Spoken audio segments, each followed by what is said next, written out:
then, here we go. Another week, another mat attack. Let's do this. This week, I'm opening my mat attack with a request. This request is from someone who knows me very well. This person is my brother. At Vedavioli on Twitter. He asked me if I would rant about the FA Cup match between Manchester United and Arsenal this week just gone. Specifically, as he's an Arsenal fan. Now he's told me that I should be ranting about Angel Di Maria. I'm inclined to agree with him. Di Maria, he was completely in the wrong for first of all the dive. I personally feel maybe it was, maybe it wasn't. I've seen him given, I've seen him not given, but what he did afterwards was unacceptable. You don't touch the ref. We know this. I mean, it wasn't as bad of a shove as what Paul Alcott got when Howard Canny did it, but it's still unacceptable. You don't touch the ref. Did he not learn anything from when referee brandished a red card every week and Ivanovic tried to stop him from doing so? You don't touch the ref, you don't touch his card, you don't get involved. Accepted a card and walk away. Now he's banned. And personally, I'm glad to see the back of someone who showed no respect for the referee. That's my personal opinion. On the subject of refereeing decisions, I have a bone to pick with Chelsea this week. I know you're going to say it again, but my bone is because of the Chelsea-Paris Saint-Germain match at Stamford Bridge last week just gone. Chelsea were 1-1 from the first leg, had the away goal in their favour, and Zlatan Ibrahimovic made a tackle which, on balance of it, didn't seem to do much wrong from a replay from what I could see. Very harsh to get a yellow card for it. Got a straight red for not touching Oscar. Oscar deserves an Oscar for the acting he got, really, for that. It was brilliant the way that him and the other 9 outfield players who crowded the referee got the greatest player to never win the Champions League sent off. He didn't deserve a red card. I don't care what you say, Jose. I'm hoping that UEFA overturn that decision. Purely to stick 2 fingers up at you lot. You don't abuse the referees, and you certainly don't try and influence the decision.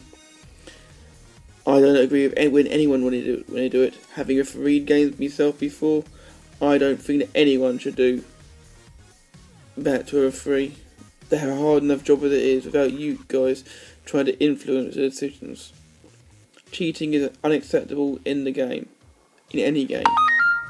So, come on, guys. Grow up. Right. My third part of my mat attack this week goes to Manor Marussia. Not against them, in support of them. The Australian Grand Prix ran this morning. Early hours. My cousin Chris is over there and having a great time. He was at the race itself. Not jealous at all. But he went the same thing I did, and that was Manor Marussia not making qualifying because they couldn't get the car started in practice. It's a real shame, but seeing they did no testing at all, it's little wonder they had software gremlins with their engines. A lot of people, Martin Brundle included, live on Sky F1, I might add, said that it made no sense them turning up in the first 3 races if they were just going to not run. Martin, whilst I respect the fact that you are a journalist and you are an experienced motor racing driver and a well-paid Sky pundit, I'd like to think that my 20 years nearly of watching Formula 1 motor racing gives me a little bit of insight as well. We need teams on the grid. We need teams that can compete, yes. But we also need teams that have a passion, the desire. They were only saved 4 weeks ago, and they made it to Australia. They didn't turn a wheel because they had software issues with their Ferrari engines. that would imply that there was an issue with the Ferrari engine, not with the Manor Marussia product. They turned up, they paid their dues. It's not like they've broken any rules. They couldn't take part, unfortunately. They've said they'll be in Malaysia, and Malaysia, hopefully, they'll be able to get on the track. Will they be competitive? Unlikely, highly unlikely. Although, having said that, seeing how bad the McLaren was in Australia, who knows? Anyway, I'm saying this to anyone who has a bee in a bonnet about Manor Marussia, lay off them. Give them a chance. Right, time for a little bit of a different rant I've had on my cards all week, actually. And it's about this game here. I would say I'm actually obsessed with this game, especially since Tuesday. Grand Theft Auto 5 online heists released this week. It is sick in the most possible way possible. It's brilliant. Obsessive, yes, to the extent that I've been gaming until the early hours of the morning, every morning since Tuesday. It's amazing how much I've been playing that game, and I really should maybe take a break from it before it consumes my life completely. Just love playing it, just can't stop it, but there are issues with it. 18 months we're waiting for that game. On release date, which was the 10th of March 2015, they released it and weren't expecting the amount of server logins they got. Seriously, Rockstar, you didn't think the thing that every gamer who has ever played that game has been wanting for the last 18 months, they weren't going to log on to say the first day it came out? Really? You didn't think that? Come on. Best game ever, as voted by so many magazines and websites, and you didn't think people would want to play your new DLC straight away? Thankfully you've sorted server issues. Sort of. Please sort of vet the bugs that are in the programming at the moment, because it's really starting to annoy the gamers I play with. Not least the crew I'm trying to form.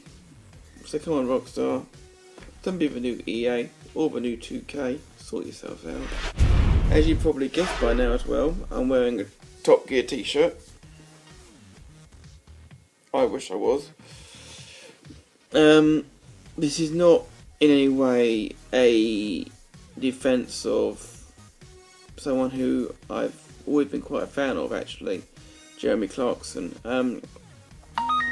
He was suspended this week from work after as they quoted in the papers, a fracas with the one of the producers. I'm not going to rant too much on this, if I'm being brutally honest, primarily because it's an internal investigation going on that, and I don't want to comment on something I haven't got all full facts on. Some people say he threw a punch, some people said they were just verbal arguments. I know some people hate Clarkson, some people love him. A petition to bring him back's already gone past 650,000 signatures at the time of this recording. I have not done so, because basically if he has thrown a punch, he should be fired. I would be fired for my job if I threw a punch at someone. I'm pretty sure that literally a boxer, you throw a punch in your job, you'd be fired for it. So personally, if he has done that, then he deserves a sack. If he hasn't, then the BBC have got a decision to make. He's also allegedly come out and said that he could possibly leave regardless of a decision. If that's the case, then I hope Top Gear continues. If not, it's been a while, 22 seasons. That's all I've got to say on the matter for now, though. So, that's the map I've done for this week. As usual, if you have any comments, queries or questions, or you just want to tell me that this Matt Attack sucked, or if you want to tell me what I should be ranting about, hashtag Matt Attack this, Facebook, Twitter, hit me up throughout the week, guys. I'm Matt, I'm out of here.